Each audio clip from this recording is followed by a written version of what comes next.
You only get one body in this lifetime, and how you treat it determines how well it carries you. The topic of physical health can be filled with guilt and anxiety as we struggle with how we look and how we feel. Can there be hope instead? Well, absolutely. And on this episode, we're going to talk with a fitness expert about simple steps to caring for our bodies in a way that pumps up our vitality. Welcome back to the Vitality Journey. So about 3 months ago now, I realized my calf was hurting. Mm-hmm. And I just assumed I had worked out the day before, and I thought maybe it's from the deadlifts I was doing or something, but it kept aching. And then I realized I was walking up the stairs to my office. I got to the top of the stairs and I couldn't breathe. I just could not. I mean, it was that bad, and it's never happened before. And so I thought, okay, calf pain, not able to breathe. So I Google it. All right. Yo, so that's very dangerous, by the way. I Google it to say, is there a tie between calf pain and breathing hard? And basically Google said, get your butt to the ER now. Right. So I went to the Children's Museum instead with my grandkids, little knowing what was going on inside of my body. I saw my doctor that afternoon. Mm-hmm. She heard the story. Literally, I was out the door in 5 minutes to the ER. Right. Make a long story short, I ended up with what's called a DVT, a deep vein thrombosis. Mm-hmm. I had a blood clot in the back of my leg, and they had broken off. It had become 2 pulmonary embolisms, one in each of my lungs. It was life-threatening, and now I know, what were you saying, the percentage of the people that... 1 in 3. 1 in 3 people don't survive that? They do not, that's right. So I tell that story because we're talking about physical health today. I want to tell you 3 things I learned about my body. Number 1 is I've got to listen to my body. Yeah. I could have easily, and I came real close when my cat, to dismiss it. You know, it's not a big deal. But here's what I learned. My body keeps the score. And it's like an advisor telling us what's going on. Right. So the second thing is I don't think I'll ever take my body for granted again. It's just, it's too important. I need to treat my body well. And the third thing is, at that moment when I had that happen, was probably as fit as I've been in a long, long time. Yeah. So it doesn't matter. Sometimes stuff happens. And that's the big caveat for this whole episode is sometimes things happen. I wonder, but then I also wonder this, if my level of fitness prevented something worse from going down. Yeah. I don't know. And if I could just add to that, so, just back on as an EMT, your ability to listen, again, I shared this with you before, just saved your life. Yeah. But further, just being responsive to that. Yeah. And further, I would say that, hey, your exercise probably, let me say it this way. When a body starts to heal, it's usually when you start feeling and seeing everything happening. Because now your body's at a homeostatic place and everything's where it should be. Now you're like, oh, I feel lethargic. Now I can feel the things more. Right. But when you're under constant inflammation or you're chronic malnutrition, your body, you just become numb to these things. So, hey, hell, it might have broke because you had increased blood pressures into your vascular. Yeah, who knows? But it's great, though. Yeah. That actually probably saved it. So, I mean, God only knows, right? That's right. Listen, you're at the right place at the right time, and working out can't hurt. No, it can only help. So we are going to let's talk about physical health today. Overall, the Vitality Journey, we focus on emotional health, relational health, behavioral health, financial health, vocational health, and today, physical health. But I think everybody knows, in his book, Scarcity Brain, Michael Easton says when it comes to physical health, the numbers are savage. The numbers are savage. For instance, less than 5% of adults participate in 30 minutes of physical activity each day. Only 1 in 3 adults receive the recommended amount of physical activity each week. 40% of the adults in USA are obese. 70% of adults report they obtain insufficient sleep at least one night a month. Nearly 1/4 of adults say they suffer from chronic pain. Atherosclerotic diseases like heart disease and stroke kills more people globally than our 8 other top causes of death combined. Neurodegenerative diseases affect 43% of the world's population. I could go on and on and on. And I'll just end with this stat. Americans sit 7 to 10 hours a day. Man, can I add 2 more? Yeah, go ahead. So as an EMT, 72% of all calls that we have are not traumatic injury. They're symptom related. What are they? Symptom related. Oh, symptom related. Yeah. So it's like that's the result of poor nutrition. It's not I fell down the steps or I fell off my bike. It is symptomatic, Interesting. and response. And also more than half of the adult world population over 40 can't jump. Can't jump off the ground. It hurts. That's right. Wow. Yeah. Fascinating. And if you think about it, you'll never remember the last time you jumped. But man, for this number, right, it's over half. That's Can't jump crazy. that over 40. That's crazy. Well, there is good news. Okay. Right. That's all the bad news.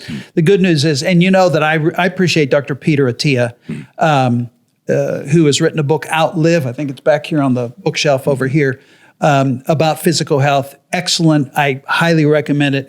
Here's what he said. He is confident that with nutrition, exercise, sleep, and screenings, he's confident that atherosclerotic diseases, heart and stroke, metabolic diseases like diabetes, cancer, and even neurodegenerative diseases like dementia, listen to this, can be partially and in some cases highly modifiable. Absolutely. And those activities, nutrition, exercise, and sleep can have a profound effect, not just on our physical health, but our happiness, our contentment, our self-worth. Man, it is like all-purpose healing. All you got to do is move your ass. Is when you work with your physical health. Right. So we're going to talk today with an expert, Andy McGinnis, in fitness and nutrition. Let me tell you about Andy. He graduated from Purdue with a degree in health and kinesiology.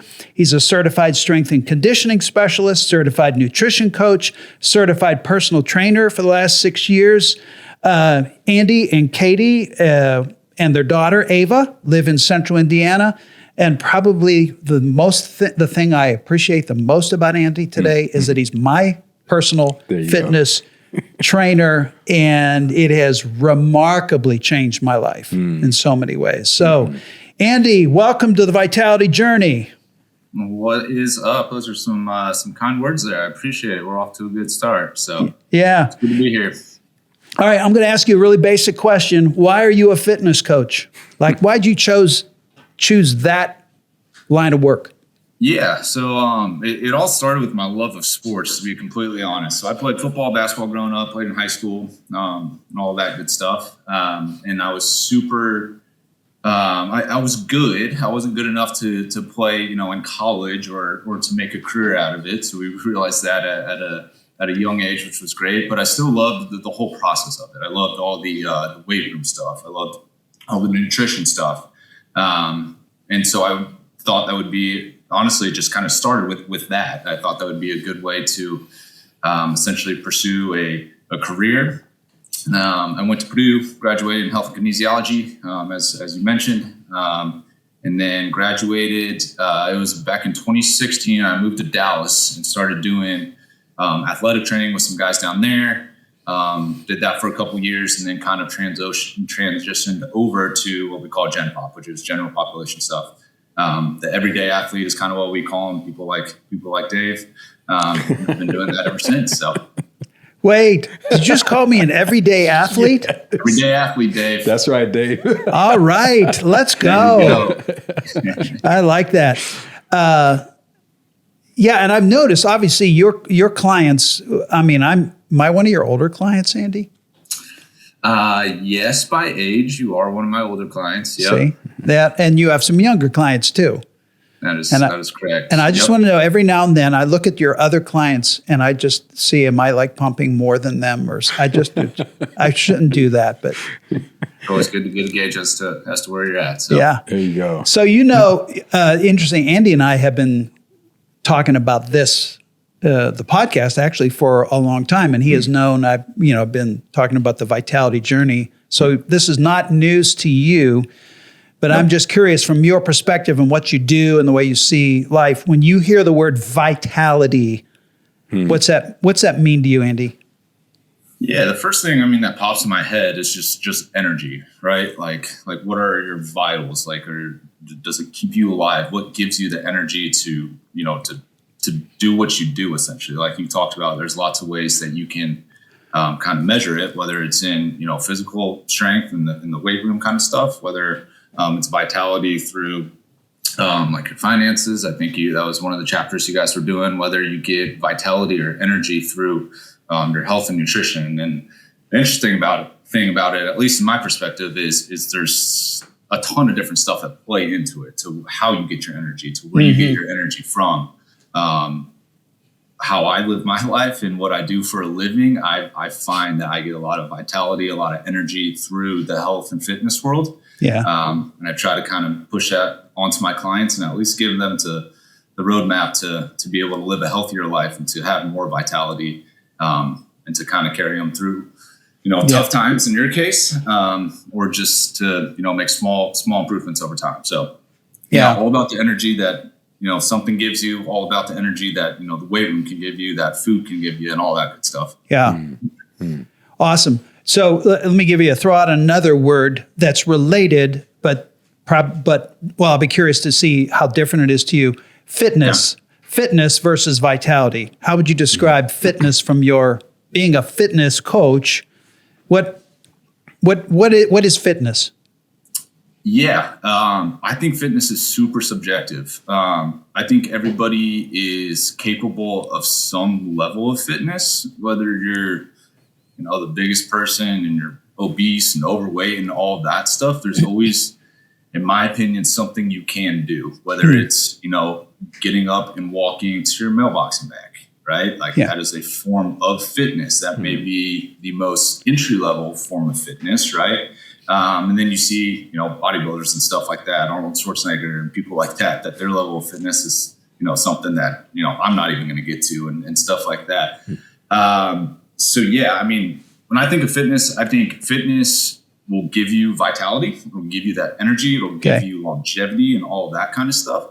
But yeah, I think it's super subjective. What I perceive as fitness, to me, walking to the mailbox and back, that's not fitness for me. For somebody else, that may be the hardest thing they do all day, right? And then there's everything, in between that person that's just trying to take a couple steps, and then the person that is, competing in strongman competition. So there's a lot of ways you can go with the word fitness. So it's important. That first interview I had with you was important because you're trying to contextualize fitness for me, right? Yep. We do consultations with pretty much everyone that I work with. We sit down, we talk. Sometimes that's a 10-minute conversation. Sometimes it's an hour. But yeah, it's gauging what we call readiness. Like where are you at? What can you do? What have you done? Yeah. So here's a question. What I'm hearing you say, no matter what level of vitality / fitness or you find yourself in, you can start somewhere, right? So is there such a thing as a non-negotiable that a person needs to commit to? Like if somebody's watching this and they're saying, I got to do something about my body. I've got to do something. If they're watching this, what are the non-negotiables that you would say, then you're going to have to, what would you say? Yeah. From a 10,000 foot perspective, you have to know yourself. You have to be honest with yourself. Yeah. If you're somebody that is literally starting from the bottom and you need to make all these changes and you've never done that before, the wrong place to start is probably, all right, I'm done with sugar, right? If you eat sugar all the time and it's led to, heart disease, it's led to, you gaining weight or any of that stuff, you have to essentially just prove to yourself that you can do something different, right? So I will start with accountability and knowing yourself. So in that extreme case, for that person, I may tell them that, hey, listen, every night after dinner, you go and you get the cookies or the ice cream or whatever, you sit on the couch, you watch your show, you do that. That's 7 nights a week. That's 365 days a year. you know that's not good for you, right? I don't need to tell you that. That's not doing much. Can that person, get off this podcast today, today's a Friday, and say, tonight I'm not doing it. One night. Right? Right? You can do it Saturday, do it Sunday, do it Monday, Tuesday, Wednesday, Thursday, make Friday your night. Can you prove to yourself that you can make a change and keep that consistent? Because if I tell that person, today's the day, we cold turkey it, we don't eat any more sugar, ice cream goes in the trash, all that stuff. I mean, maybe they do it for a week. Maybe we get to 10 days. Maybe we're lucky and we get to a month, but it's just not sustainable. So I think if the non-negotiable is you need to know yourself, right? You need to know, have I done this before? If I haven't, then I need to just prove to myself that I can do something to better myself. Interesting. So like James Clear in his book Atomic Habits said, if you increase by 1%, right, by the end of the year, you've increased by 37%. Now, I don't get the math on that, but that's how it works. Well, and Andy touched on something too. I mean, it's to reference that book, it's habit stacking, right? Yeah, so habit stacking. I have the urge. So instead of getting it and, satisfying that stimulus, I'm going to abate it. Right. Yeah. And we're not going to marry ourselves to a cadence at this moment. We're just going to say, hey, Friday tonight, no ice cream. If you can do that, that's a notch in the belt of confidence. I can master myself. I can master my flesh. Yeah, because we need victories, right, Andy? I mean, something needs to go right for us to feel good about ourselves. That's right.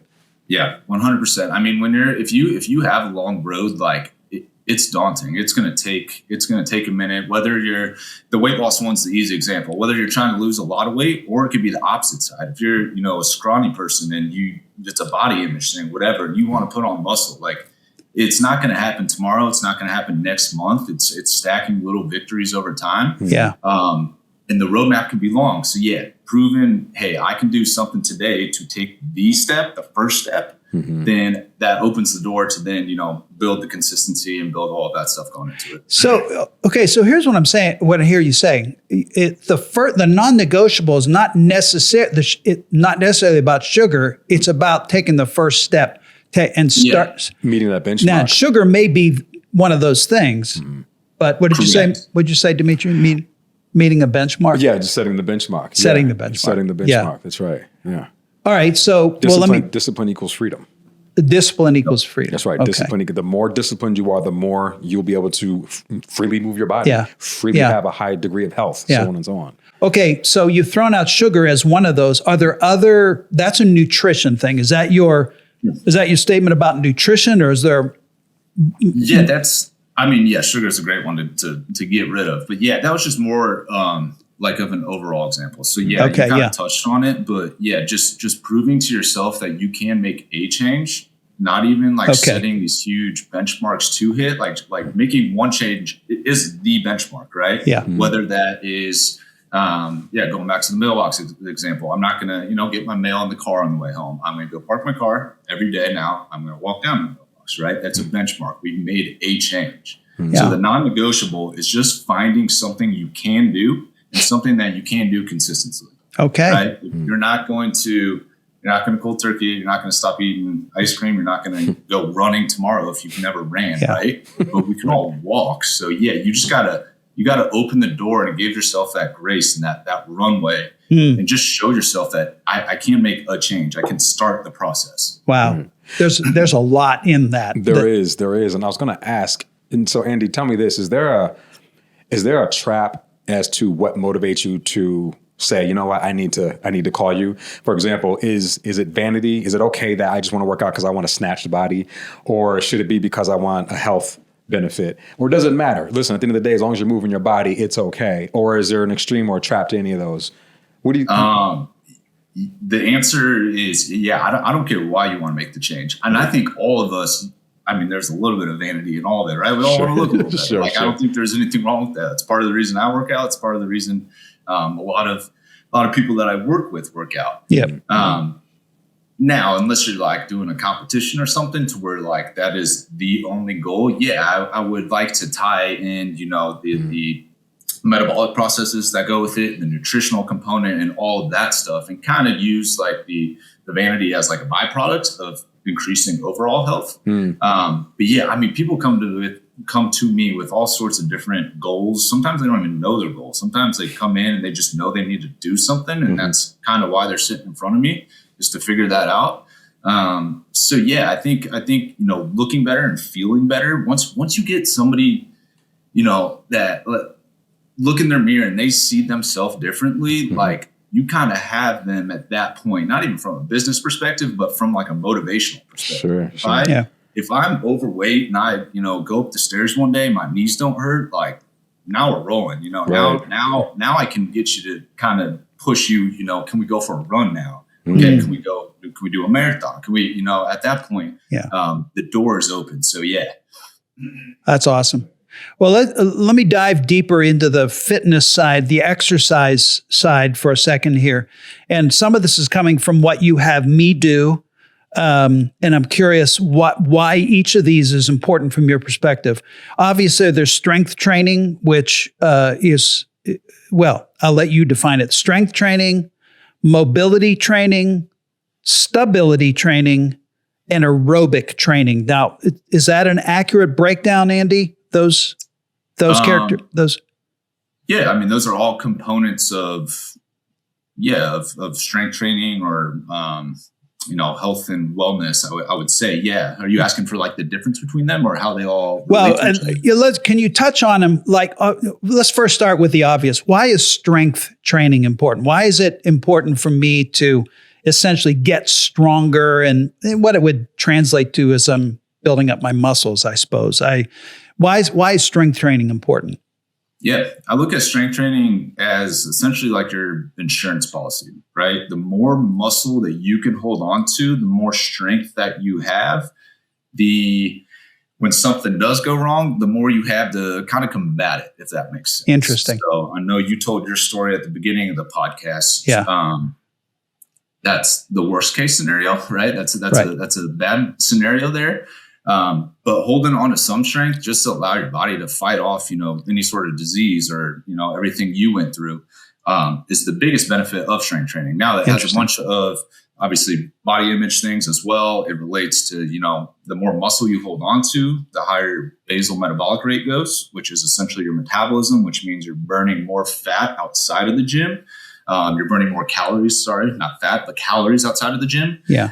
So there's a ton of nutritional benefits for it as well. But overall, it just gives you, it widens your swimming lanes. If you are stronger, more things can go wrong and you can be okay. Yeah. I like that it's your insurance policy. Yeah. Yeah. I like that too.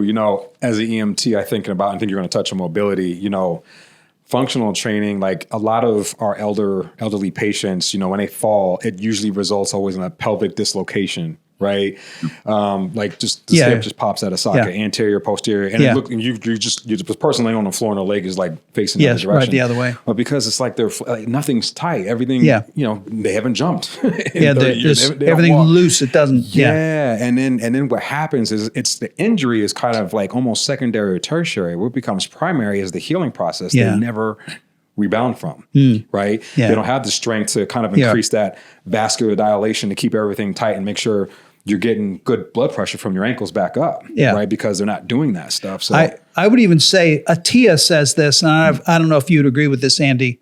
Atia says, if the one thing an older person can do to live longer is strength training. Right. So that goes what you're saying about insurance, right? Yeah, I think there's a ton of validity to that. Yeah. And just like you guys were talking about, I mean, even just from like, when you get older, your balance, gets worse. If you fall and you have more muscle, better chance you're going to be okay. Right. So, but this isn't just for old people. I mean, young building strength is crucial. Right. Let's talk about the other thing that you have me do. That I do a lot at the beginning, and there's a lot of moving my body. Would you call that mobility that you're helping me work on? Yeah, mobility it's all, interlinked to strength training. Mobility, just from like a definition, is essentially how far can a joint move through its range of motion. There's active mobility, there's passive mobility. So active mobility is you, like if you were raising your knee up in front, how far can you do that with no assistance? Passive mobility is then if I were to grab my knee and pull it further, I get more range of motion, but that's with assistance, right? The reason that mobility is important is because there's a gap there. And that gap is where injuries can happen, right?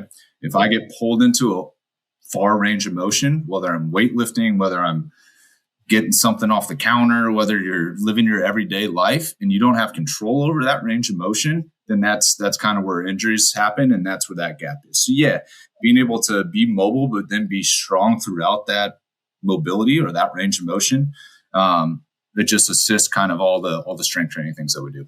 Yeah. And then you have me do some things that I think are stability, like I'm walking with a kettlebell, or is that aerobic? Is that stability? Or walking with the ball? Yes is the answer. Kind of both. So yeah, you'll get, cardiovascular effects for that. Anything that elevates your heart rate will fall kind of into a anaerobic, aerobic bucket, right? Now, the reason we do that, we don't necessarily do that for that. The reason we do it, is for stability. So it's you can get on the ground and do crunches all day, every day. That's fine. That is a way to get core strength. Your core. The reason humans have core is to keep everything stable. It's used to transfer energy, and that has to be stable to transfer energy from your lower to upper body. So the reason we do that is it's a way to sneak in core work. It's a way to put weight on one side of your body and get used to pulling into, your obliques, your abdominals, your erectors in your back, and all that in order to, achieve, stability. Yeah. So, and you started talking about aerobic there, and there's anaerobic and aerobic. Can you explain the difference between the two? Yeah. So it's essentially kind of what it does to your heart rate, right? So long, slow duration, right, is anaerobic. And then aerobic is the fast stuff. So it all, if you're going for a walk, right, you can do that for a long time. You can walk for, assuming that you're in good health, you can walk for 10 minutes, you can walk for 60 minutes, right? It keeps your heart rate up, and then it kind of stays there. The opposite would be like kind of all the HIIT training and stuff like that, where you're trying to make peaks and valleys through your heart rate. Like if you're wearing a heart rate monitor, you'd be able to see that. So that would essentially be like, Dave, like when we do like the sprints on the rower and stuff like that, and then we're resting in between. Essentially what we're trying to do is get your heart rate up and then have it come back down. Yeah. So part of the overall fitness of Dave is you having me do all these things. Yeah, I think that, yeah, exactly. I think that's kind of one of the big takeaways is there's no, I would never recommend that you just go lift dumbbells, right? That's good for you, but there's more to it. I would never recommend that you just do yoga. That's great for mobility or stability, but maybe work that in with other things. I never recommend that, hey, maybe you just ride the bike all day, every day, right? That's part of your cardio piece. So yeah, there's a reason that we kind of, link all those together throughout our program. I see them 3 days a week. So yeah, there's definitely time to get all that in, and it just keeps everything more balanced. Have you ever wondered what you're truly meant to do? At DestinyWorks, we help you discover your calling and bring it to life.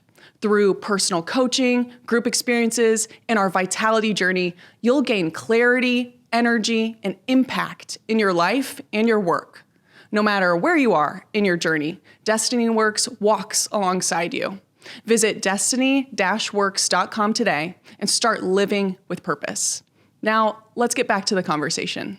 Yeah. I have two questions. Yeah, go ahead. I have a question for both of you. So, and you know this, Andy, right? Dave, after you get done, the flood of serotonin in your body is pretty pronounced, right? Yep, right. Feel-good hormone. How do you feel after you work out? How's your confidence? How's your self-perception of self-image, part one? And then Andy, as you look at the arc journey of your clients, right? Because we live the day-to-day, but you get to see this person in the macro view, right? From day 0 to, 2 years out or whatever. What does that look like when you see that per day brightness in their mood versus over time? Do you see a kind of a steady increase in their mood? So Dave, how do you feel as the client, and then how do you feel as the coach, right? Yeah, there's no doubt in my mind that once I started working out regularly with Andy, my mood changed, My perspective on life changed. Now, I'm not saying I became Mr. Woohoo with Mr. Lamp on the head, Sure. Get all the answers now, right? Yeah, it's just that I felt better about myself, and I felt like I had more energy. And I know, and I've read about this. I've known this. The more you exercise has a profound effect on your emotions. Sure. I can say it has. So that's from the client's point of view. It definitely changes me, and I feel better. A matter of fact, it was hard for me after I had the issue 3 months ago to go a couple of weeks without working out. I felt doubly bad. I felt, okay, I'm broken Sure. and I don't get to do the thing that helps me feel better. Yeah, it became a privilege. Yes, The absolutely. resistance became a privilege. Yeah, I remember, I didn't tell you this, Andy, but the day I came back, the first day I started working out after the whole thing and I came in to see you, I sat in my car and I had to take a moment. I was emotional. How grateful I was that I was alive, Right. and grateful that I could get back into the thing that gives me energy. We just talked about this earlier. You get to. I get to. You get to. So that's my perspective. You can ask him. Yeah, and then Andy, as you look at, Dave, just a general athlete, right? Yeah, thank you. Everyday athlete. Yeah, every day. Thank you, Everyday general athlete, right? general athlete here. Right. As you look at, people like Dave and others, man, I mean, and you talked about this too, right? You kind of, the fuel that you get is kind of watching people grow. Talk to me, like share that with me, right? I mean, what about looking at Dave makes you be like, man, I can't wait to see him next Wednesday, right? Yeah, absolutely. I mean, it's low hanging fruit, but it's very true. I mean, seeing somebody, especially when you work with them over, the course of years, as you have with some clients, everyone's journey is different, right? So you have some people that kind of hit the ground running and they make big changes right away. They're all gung ho. They're, I want to be in here 5 days a week and go, go, go.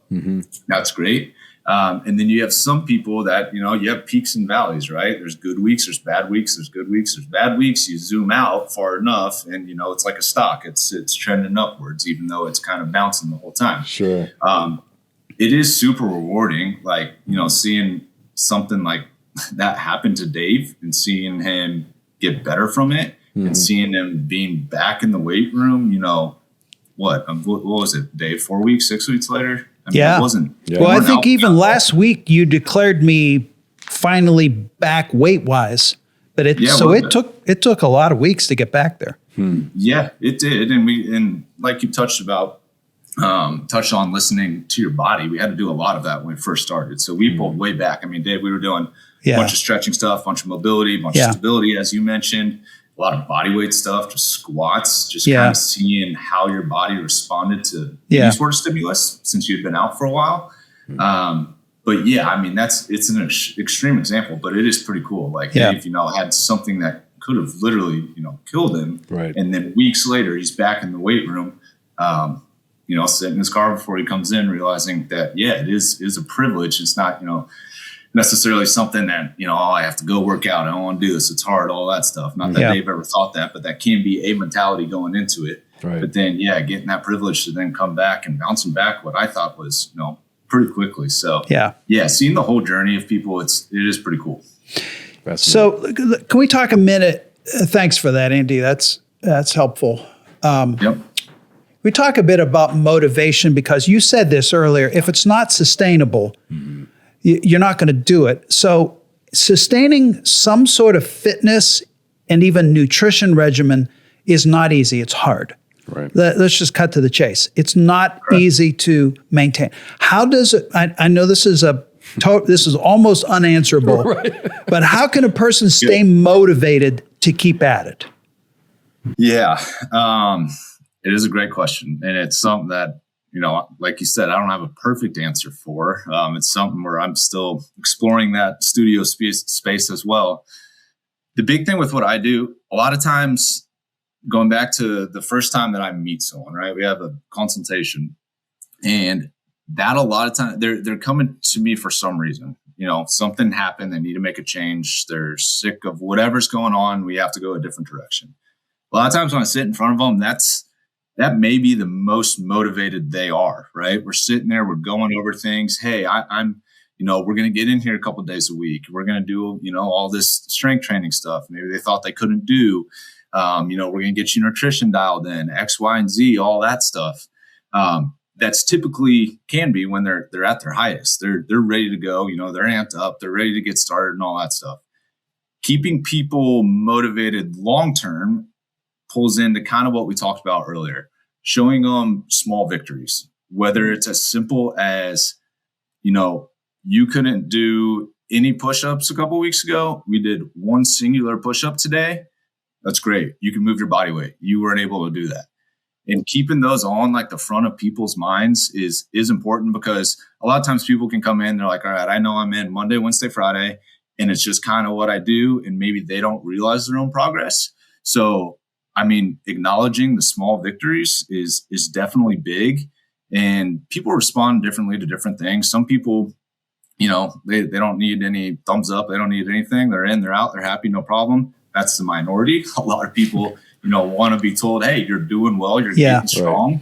Right. So just making it a point to kind of acknowledge that as you go through the process, whether it's big or small, definitely keeps people engaged and keeps them, motivated to move forward. Awesome.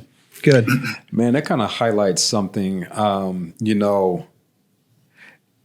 like working out is obviously good for the body, but we talked about how all these health factors are kind of intercorrelated, right? And we just kind of we touched on it, quite frankly, like emotional health, right? The fact that you feel better afterward. And I would think, and I think we've all probably have felt depressed and or maybe inside of, depressive states or phases in our lives. But man, like the biochemical result of moving the human body is brilliant. Mm-hmm. Like all the stuff you need to feel better. Like serotonin comes out regardless. Yes, right. I don't want to do the push-ups, but if you do them, it's going to come out, and it has to make you feel, it will override cortisol. Yeah. Like it can't not work that way. Yeah. And so anyway, I'm just kind of just dovetailing on what you're saying, Andy, and just like, man, we forget how brilliant we can be, and to be reminded, like, man, you are strong. Yeah, that's right. You can do this. And by the way, it might not be extraordinary. You're not pushing 400 pounds, but you literally could not do this 2 weeks ago. Exactly. Yeah. And what Andy's really good at, and it is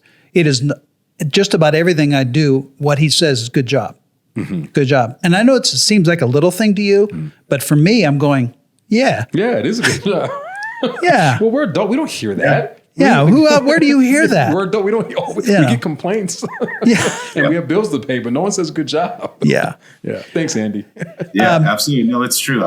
Even me, like everyone likes being told they're pretty, right? Like saying good job or saying, you couldn't do that a week ago and now you can. Yeah. It's not going to make anyone mad, right? So it's just acknowledging these things. So I think we all get, even including myself, the positive affirmations are definitely beneficial. Yep. 2 more questions, then we'll let you go. Are there non-negotiables when it comes to nutrition?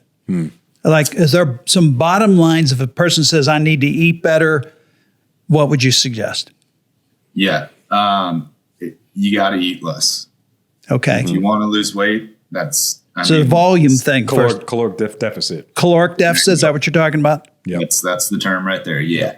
We, as a nutrition community, we have that one pretty much nailed down, right? you have to, it has to be, calories in, calories out kind of thing. Right. Yeah. Like I touched on, your basal metabolic rate, right? There's a couple places around Indy where you can get what's called an in-body, and it will actually give you that number. It's measured in calories. Mine is somewhere around 1,800 calories. And what that tells you is that is what you're going to burn at rest. So you wake up in the morning, you don't do anything, and you sit around for 24 hours. Your body is still burning that many calories just to sustain its everyday functions. From there, you do the math on it, right? If you go strength train, you're burning a couple hundred calories. If you go, run or cycle or do any sort of cardio, burning a couple hundred calories, you're adding that to your basal metabolic rate. Now, at the end of the day, if you sit down and you eat 4,000 calories, even though you worked out, we're still in a surplus, right? Right. You're kind of just spinning your tires there. Yeah. Now, that doesn't mean, when you strength train, you get metabolic effects and stuff like that. Like you're still getting that. But from a nutritional standpoint, if we're trying to lose weight, a non-negotiable is we got to be in a calorie deficit. Okay. And that doesn't necessarily mean like we're all human, right? I enjoy, having a beer and eating pizza just like the next guy. Right. Yeah. But you can't do that 7 days a week and expect to, make nutritional jumps. So it's in a balance. So if Friday night, my friends are in town, we're going out, we're going to have a good time. Well, that means Wednesday, Thursday, Saturday, I got to be pretty dialed in on these couple things so that I can go enjoy myself and I can be a human on Friday. I know I'm going to be in a surplus on Friday. So that means a couple other days before and after, I got to be under if you are really tracking and moving towards a nutrition goal. So that's one as far as weight loss goes. Let's get back to our previous conversation. We had a guest, we talked about financial health. You have to track every dime you spend. Yeah. So what you're saying is you need to track your calories. That's important. You track it. And what I'm also hearing is like, you got to burn more than you eat. Right. Exactly. So, if you're eating more than you burn, it's upside down. Yeah. Yeah, exactly. And that doesn't mean you have to track everything forever, but I always recommend that people, at least if they're new to this, just MyFitnessPal is, the big app that people will use. You can track everything on there. Do it for a week because most people eat more than they think. Right? Yes. They're like, I don't eat that much. I eat, a couple, 1,000 calories a day. And then you start typing it in and it's like, I did grab that bag of chips while I was waiting for, my chicken to get done for lunch. Or, I did have 2 granola bars, which granola bars are whatever, they're fine, but still a couple hundred calories in that. Right. Or I had one donut and it was 350 calories for one donut. Or you don't know what equals what. Yeah, I had one donut, right? But you're right, it's 350 calories. So that's the non-negotiable. That's the bottom line. It's got to be caloric balance or caloric deficit if you want to lose weight. Anything else on nutrition that you would say, these are non-negotiables? Yeah, it's to lose, body fat, to be super specific. Because sometimes people if you're strength training a bunch, like you can gain muscle and it kind of nets out to be even though your body fat's down and your muscle mass is up, it shows up on the scales the same thing. So calorie deficit to lose fat is key. Other than that, the low hanging fruit, I always say, do all the things that, your mom and your grandma told you, right? When you're young, it's go outside and play. It's eat your vegetables. It's, don't stare at the TV all day. It's kind of all of that stuff, still rings true today. That will definitely help. Drinking water, don't drink as much of the sugary stuff. Just all of those kind of wasted calories are easy ways to still feel full, but not essentially get into that calorie surplus. So. Yeah. Good. Would you also add to that, Andy, sleep hygiene? Right? Like just going to sleep while I'm staring at my phone or, checking it every 2 hours while I'm checking, all of that. Yeah. Yes, I would. I don't know how deep you guys want to get into the sleep, but the sleep, that's when your body repairs itself, right? So if you're not getting sleep and then you go try to work out like early the next day, you're going to be tired, but just like from a nervous system standpoint, your body's not going to be able to fire and recruit the kind of muscles that it needs to move weight. Like you're going to feel sluggish, right? Interesting. Now you're not getting as much out of your workouts. Now you're, again, just kind of spinning your tires. So sleep's a big one. It's hard. I get it. We all have lives. We, do stuff and sometimes it's just hard to sleep, but something I could be better at, and it's definitely something that needs to be in there if you're trying to live a healthier life. So well, I think what I've heard, just to underscore, is if you work out with someone like Andy, you will sleep. Is that right? Yeah, generally speaking. Right. Yeah, but if I work with somebody like Darren on having to do podcasts, then I lay awake at night thinking. Sorry, Darren, just threw you under the bus, but yeah. Hey, one last question, Andy. It is a blessing for me to be able to say I've got a fitness coach. Not everybody can afford a fitness coach. And I've made it a priority, in my life. But if a person says, gosh, I can't afford a fitness coach, but I do want to increase my physical health, what would you say? What are simple ways that a person could go about, say, here are the steps I'm going to take to increase my physical health? Yeah, it's a great question because, there's definitely a financial commitment that comes with it. And I understand that, it's not for everybody. Do the big things well, right? So the big things when we're strength training is squatting, it's deadlifting. We got to push some weight. So push-ups, we got to pull some weight. So pull-ups or rows or something like that. Lunge a little bit and carry some weight. There's 6 of them, right? Okay. If you can just start there and do those consistently and get very good at those, like you can do those in your living room, right? A squat you can do in your living room. If you can't do a squat, no problem. You can do a wall sit. That still kind of checks the same box. Same thing. If you can't do push-ups, well, I'm sure most people have a counter in their house. You can do some elevated push-ups. Like you can always kind of start with that. And if you that's a good way to keep workouts balanced throughout the week. And it's a good way you don't have to complicate it. I think, in my opinion, one of the worst places to start is hopping on YouTube and going, 10-minute workout in home. They're going to have you doing burpees. They're going to have you doing planks. They're going to have you hurting yourself. Yeah, exactly. Which those are fine movements in a nutshell. But for somebody that's new to working out, like doing a burpee, doing a push-up, and then getting up and jumping. We talk about jumping. A lot of people don't jump. Like, you're not going to be able to do it, right? Yeah. So start with the simple stuff, right? Yeah. Get good at squatting. Get good at deadlifting. Push a little weight, pull a little weight, move in different directions with your lunges, and just get used to doing that. And then, you can. I mean, there's a lot of online places that'll write you programs that are a little cheaper. You can find templates and stuff online. You can come visit us at Fitness by Design, all that good stuff. But just do the big things well. Get good at doing those. It's a good place to start. You're not going to go wrong with that. So awesome. And if I could just underscore that, just for our viewers, man, sometimes we get wrapped around the axle thinking, well, I can't afford to go to the gym, so I can't work out. Man, walking and running is free $99. Yes, yes, it is. Like it's free $99. You know what I mean? At whatever pace you want to, it's always going to be free. Yep. To Andy's point, body weight squats in the house, hold on to a chair. You can do them assisted. There's always a way to move your body in a repetitive way to get stronger. And so I think I just want to underscore the point, like, guys, you got to be sick and tired of being sick and tired. Yeah. And there's no excuse. Yeah. It's not money. It's something else, but it's not that you need equipment. It's not money. It's not that. You have all the things you need. You just got to go. Got to start here too. That's right. You just have to go. Awesome.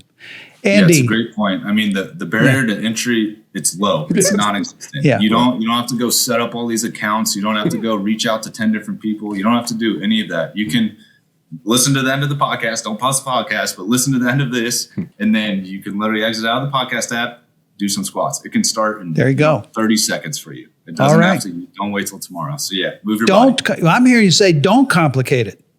Don't complicate it. Don't complicate Don't complicate it. And I love that. Right after this podcast, everyone, 10 body weight squats. And if you need to do assisted, grab a chair and do it. There you go. And no ice cream for dinner. No ice cream for at least Friday.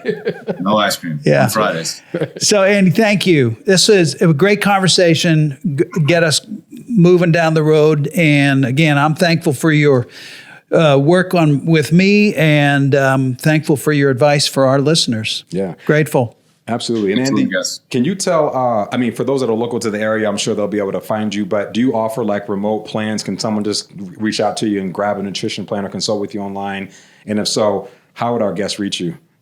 Yeah, I do all my business through Fitness by Design. So all on their website, you can just Google Fitness by Design. Mm-hmm. All my information's on there. You can reach out to me, and whether it's, you just need some help on where to start, or you want to come in for a consultation, we do those free. Those are complimentary. So I'll meet with anyone just to see where you're at. I'm a resource, so please feel free. Awesome. David, tell him David Dimitri sent you to Andy. So that's right. And we'll tell our guest that he will tell you that you will do a good job. Yeah. There you go. Yes, those are good take-home messages. All right. Thanks, Andy. Absolutely. Thank you, guys. Cheers. So it's helpful to hear from Andy and get us thinking about fitness and maybe some easy first steps, right, for those who haven't done anything on working on their physical health. But there are other issues we're going to have to come back to. Right. Like you touched on, you brought up sleep. Yeah. I think it's a whole thing. And Andy touched on it too. We could probably burn a whole episode just on sleep hygiene. Yeah, right. I think it's interesting to call it sleep hygiene. Mm-hmm. So that's something I can manage. Yeah. There's something I can be engaged in. It's not just going to happen to me. Right. And it helps people, like he said, there's a spectrum. Yeah. Right? You can wash your hands, but not wash them well. Right? Yeah. So you can sleep. You're just not getting quality sleep. So we just want to increase your sleep hygiene. Yeah. Mm-hmm. Someday, we don't have to take a whole episode on this, but I'm fascinated with the importance of breathing right. Yeah. Yeah. Deep breathing. Yeah. I think I want to talk a little bit about water, how important it is to our bodies. And most of your body's made of it, right? Yeah, one thing that people don't want to talk about very often, I think, is sexual contentment. Yes. Now that's a tie between like physical health and emotional health and relational health. Right. But yeah, someday I'd like, maybe we can find an expert on sexual contentment. I mean, here's the thing. I know I keep saying this, but all these health factors and their subparts and components are just directly intercorrelated. Yeah. You know, they all affect. And as you get better in one, some of them kind of all increase. I can imagine that if you were not working out and not active and became active, maybe your sleep hygiene would be better, right? Yeah. Maybe your sexual life and contentment could be of higher quality, Yeah. right? That's exciting to kind of explore and think about. One last thing I want to say, and then we'll wrap this up, is I talked to a guy, this was right after my incident in the hospital in the PEs, and he was all agitated. And I mean, it was after church, we were standing in the, and I mean, he was emotional about it. He said it really shook him up. So I was trying to probe, what was so emotional about it? And then in the course of the conversation, he said, I never get checkups on my body. I picked up the idea that he was afraid to even go to the doctor. Yes. What is that? Man, because it's kind of like your car. When that engine light comes on, it's going to be $1,000. It's going to be something I can't afford or can't fix. Same thing with medical, right? It's like whatever it is, especially if you haven't gone on a long time and you're older, you're like, man, they're going to give me a long list of stuff I can't do, can't afford, can't. Yeah. And that is within itself is an emotional state that prohibits people from moving forward and executing, better health. And so I think that's what it is. It's like, I'd rather not know, especially what's deep and what's inside the body. Right. You're like, man, let me just die or pass out and just not worry about it. I don't want to have to, especially if you can't do anything about it. Yeah. There's an insanity to know that, I have this thing. Yeah. I can't really do anything about it. And now I know, I wish I didn't know. Well, okay. So I'm seeing a whole episode on the motivation to go see the doctor, for heaven's sakes. Listen, and as EMT too, it's like, man, some of the things when we come across our patients, like, man, why did you wait so long to call us? Yeah, right. Call. Yeah. Call. Interesting. Yeah. Yeah. Okay, physical health. There we go. We'll come back to it. Absolutely. So many big things to follow. Yeah. Ladies and gentlemen, boys and girls, it's been great having you watch and listen to us. As usual, destiny-works.com. Same on all platforms. Again, Spotify, YouTube. And as usual, all the references and resources for this episode will be on this video. You'll be able to reach out to Andy and dial in and get your nutrition plan kind of kicked up, do a free consultation. And as usual, we will catch you guys on the next episode. Yeah. So let me send us out with a blessing. Now, this blessing is one I took from a book by Jen Hatmaker called Awake. Okay. Fascinating book.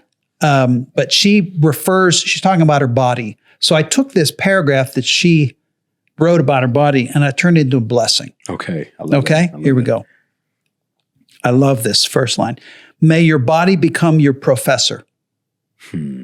Pull up a chair to find out what it wants to teach you. May your body become your most trustworthy advisor. May it illuminate the path of wisdom if you're brave enough to follow it. There is something important to learn right now. May your body's immediate physical response grab your attention. Ignore this at your peril. Man. See you next time on the Vitality Journey.